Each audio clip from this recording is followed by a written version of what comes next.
Which extinct species would you bring back if you have the power? The moa. How cool would that be? And the giant eagle that used to eat them, too. How else would we get them to Mount Doom when they wage war on Australia? Excuse me, but the what? Haast seagull. Gigantic freaking eagles that preyed on gigantic flightless birds.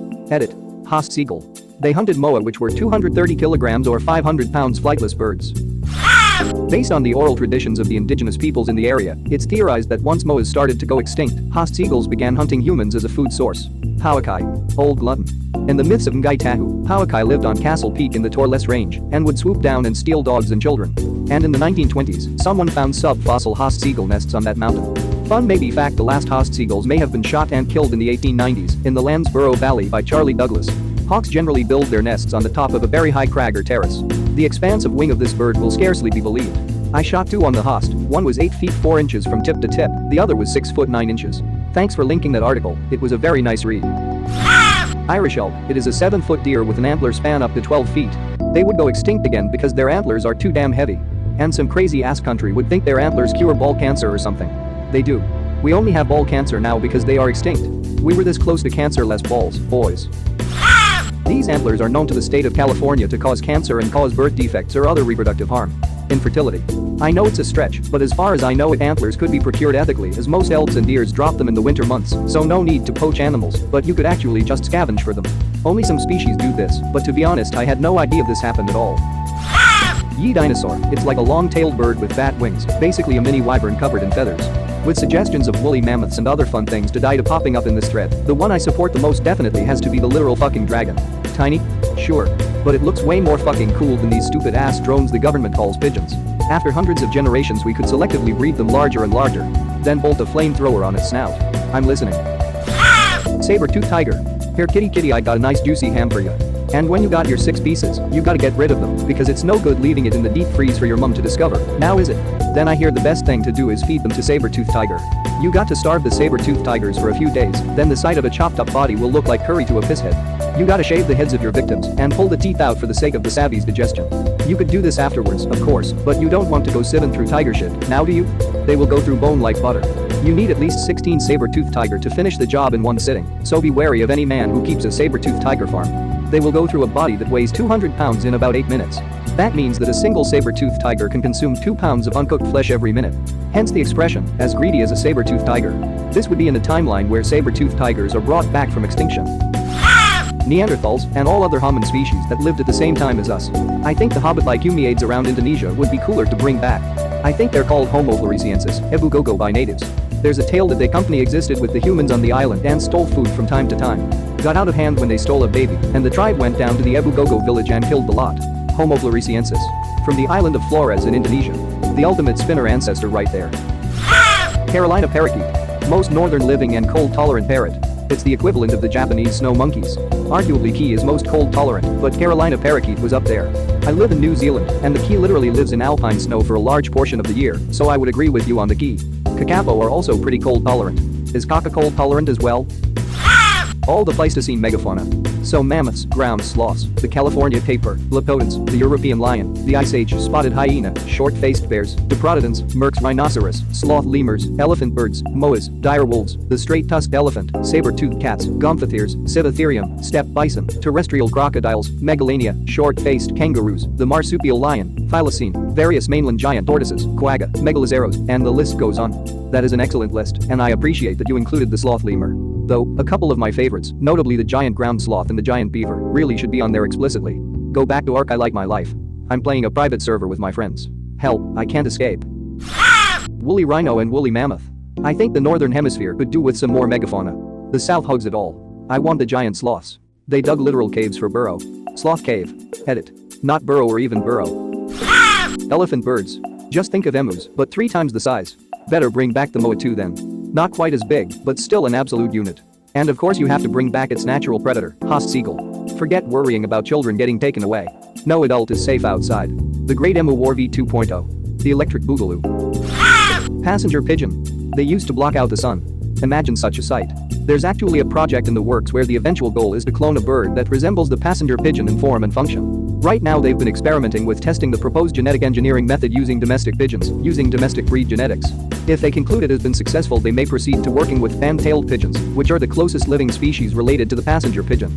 It's this species which they hope to use as a base from which to clone passenger pigeons. So then the birds would have been made by the government. Edit. OMG, I didn't think this shitty joke would blow up, lol. Yes, this is blowing up for me, don't judge, lol. The Wikipedia page for this bird is so good, from millions in the wild all the way to extinction. I was wondering how it could extinct until I read there's a point where 50,000 passenger pigeons killed every day by hunters. Humans are just not cool sometimes. Millions? There were thought to be 3 to 5 billion in North America at the time when Europeans arrived. Of all the animals we have hunt to extinction, a pigeon seems like an odd trophy. It was actually because it was easy food. Plesiosaurs. Bold of you to assume there isn't one in Loch Ness. I had a pretty bad Pokemon Go experience working near Loch Ness in the summer. This mother and son were walking by while I was working the ticket office for the museum. Apparently there was a Pikachu that the son thought was somewhere nearby, but the mother couldn't afford the ticket price. I didn't see a problem with letting them in for a minute to catch the Pikachu, seeing as they wouldn't be inside the building very long. The son gets all excited, runs, trips and falls and starts crying. The mom then started screaming about suing us for not making sure her child was safe. I wished her good luck in her legal pursuits, but said she wouldn't get anything. She claims someone has to pay to replace her son's ripped jacket, as she had only just bought it. I asked her how much money it could possibly cost, seeing as it looked like it was a supermarket or Primark brand. She says about tree fitting. Well, it was about that time I noticed that the child was actually a rugby ball with googly eyes glued to it, and the mom was a 12 feet tall monster from the Mesozoic era, and I said, God damn it, Loch Ness monster, get off of our property, and take your damn egg-shaped ball son with you. Giant penguins, Paleodiptony. The world could use some human-sized penguins to terrorize. They would often be taller than a standard fridge, meaning there would be some insanely tall ones. Apparently they grew to be up to 7 feet tall. Fun fact, they could theoretically come back in a couple million years due to global warming, as they originally lived back when their habitats were hotter than now. Mammoths. People are working on a modern mammoth to fit in the ecosystem of a warmer Siberia. Why do we even need a warmer Siberia? Make Siberia cold again. Hashtag make Siberia cold again. MSCA. Sulfium. And about 100 other herbs, wheats, and foods we've lost. For those who don't know, this was the ancient world's most effective and popular contraceptive, though it had other uses too. Romans supposedly overcultivated it into extinction. It's also believed this is where the heart shape comes from, as this is shape of a silphium seed. How can you extinct something by overculturing it? Genuine question. Because it relies on a very specific soil chemistry that you can't maintain if you can do complex crop rotations or use fertilizer. We actually don't know for certain what happened to the plant and if it is actually extinct. The Wikipedia page does a good job explaining it. Tasmanian tiger, their extinction was unnecessary, they're freaking cool, and bringing them back won't damage the ecosystem, and in fact could possibly improve it. Some people believe that they aren't extinct, just extremely endangered, and that the Australian government is keeping things hush-hush to protect the last remaining few. One of the few positive conspiracy theories. Considering how absolutely vast the Australian wilderness is, and how some species just don't pop up for decades like the Nothomermetia or dinosaur ant, I like to believe this conspiracy. Of course, ants are a lot easier to hide than Tasmanian tigers. The golden hamster or something were thought to be wiped out until a man uncovered a burrow while digging in Syria around 1930. Since then every golden hamster has come from that mother and babies. So golden hamsters are like the apples of the animal world. Fucking pterodactyls. Those things seem awesome. I'd love to ride one. Regular pterodactyls you can ride. Fucking pterodactyls ride you. Edit. Thanks for the silver kind, stranger. A fucking pterodactyl, here to tear you a new asshole. They do, but I kind of like being at the top of the food chain and not having to worry about giant flying predatory birds that could potentially view me as a meal. Can you imagine how much different life would be if we actually did have an aerial predator that did dine on humans? I'll be right back, honey. Just gotta go to the grocery store and shit, never mind. The asshole pterodactyl's back, and he looks hungry. I gotta wait this out. Those gigant dragonflies, because they look big enough to ride. They cannot live on our planet anymore. They were around when we had a lot more oxygen in our atmosphere. Nowadays there is too little for insects to become this large. If it makes you feel better, that's probably for the best. That period had shit tons of fires occurring from things like lightning strikes, as the increased oxygen made it much easier to achieve ignition. I'm fine with no big dragonflies if it also means far less spontaneous fires. White rhinos, considering they only just went extinct. Northern white rhino. The southern white rhino is the most numerous species of rhino. Can't they just move a few of them north and then problem solve? I joke, but what's the fundamental difference between the two? They're often considered subspecies of each other, with the differences being mostly in various measurements. White rhinoceroses aren't extinct. A subspecies, the northern white rhinoceros, is practically extinct, as there are only 2 females of that subspecies left. Where's Jurassic Park when you need them? Oof, 2 females, but I think I remember them trying to get a male's DNA to make the female reproduce. Yeah, of the last male before he died. They had tried to get him to mate with the females, but were unsuccessful over the course of his life.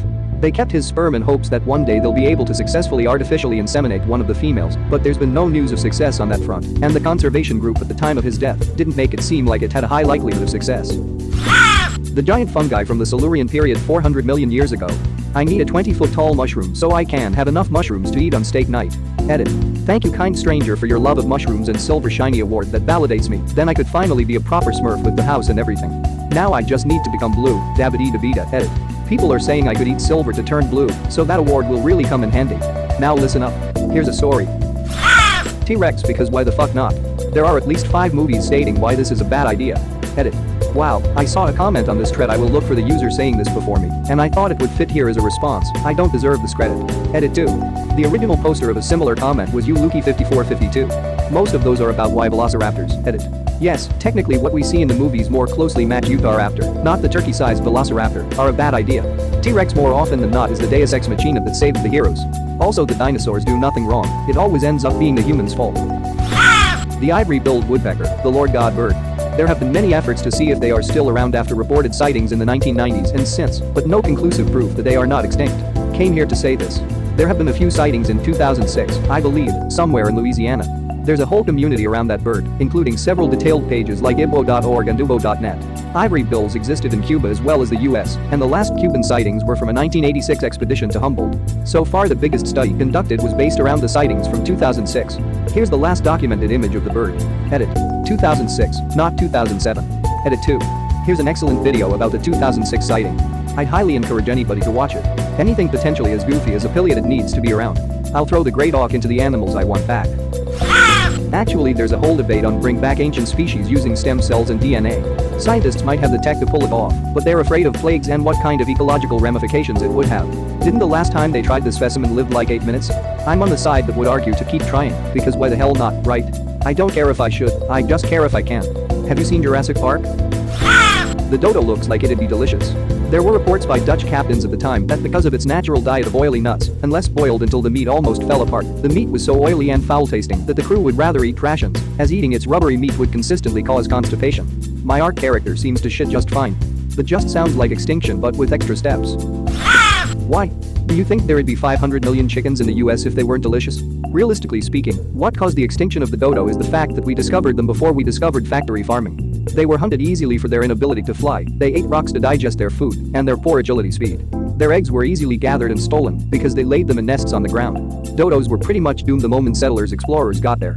Sounds pretty similar to a chicken. I also read they had no natural predators until humans arrived, so they didn't know to fear anyone. They were more curious of what humans were, which also expedited their doom.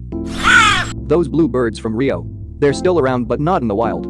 Spix's macaws are only in breeding sanctuaries to hopefully one day release them. I didn't know that movie was based on a true story. It was. They made the film to raise awareness of the illegal pet trade and to raise awareness of the critically endangered species. They're only around in sanctuaries now. At first it was a joke, but now I know they legitimately made this based off true events. LOL neat. The giant short-faced bear. It lived in the Americas and went extinct about 11,000 years ago. They were 6 feet tall at the shoulder, over 12 feet standing, and weighed over a ton. It's suspected that they hunted megafauna by ambush and persistent hunting. So imagine a bear larger than any polar or grizzly bear that's ever been seen that will run you down. No matter how far you go, the bear is right behind you, just waiting for you to falter. The only hope you have is that you might not be big enough to be worth its time to eat. But I doubt it. As far as I know, one of the reasons humans became dominant apart from intelligence is the fact that our stamina is impeccable. We can't run down a zebra in a sprint, but we can keep chasing it until it falls to the ground from exhaustion. So we would likely be able to escape the short-faced bear if it didn't maul us to death on contact. I may be mistaken, I don't have any sources on hand. Just read it somewhere, so take it with a grain of salt. Titanoboa. Hell nah, those things could swallow full-grown crocs with no problem. Imagine living within 10 square miles of a 40-plus foot snake. Nah, it won't be a problem since Florida man could probably take down any 40-plus foot snake that killed his crocs. I smell some fresh news wafting out of the Florida man's outhouse as we speak. Decent politicians. I thought those were pure myth and legend. Sorta like the Cyclops and Gorgons. Bring those back too. Marcus Aurelius would like to have a word. What you're looking for is statesmen. Thank you very much for watching. Don't forget to subscribe and like this video. Tell me what you dislike or love about this video, so please comment below and hit the bell icon so you're notified anytime a new video is released. This is a WeCrow Media production.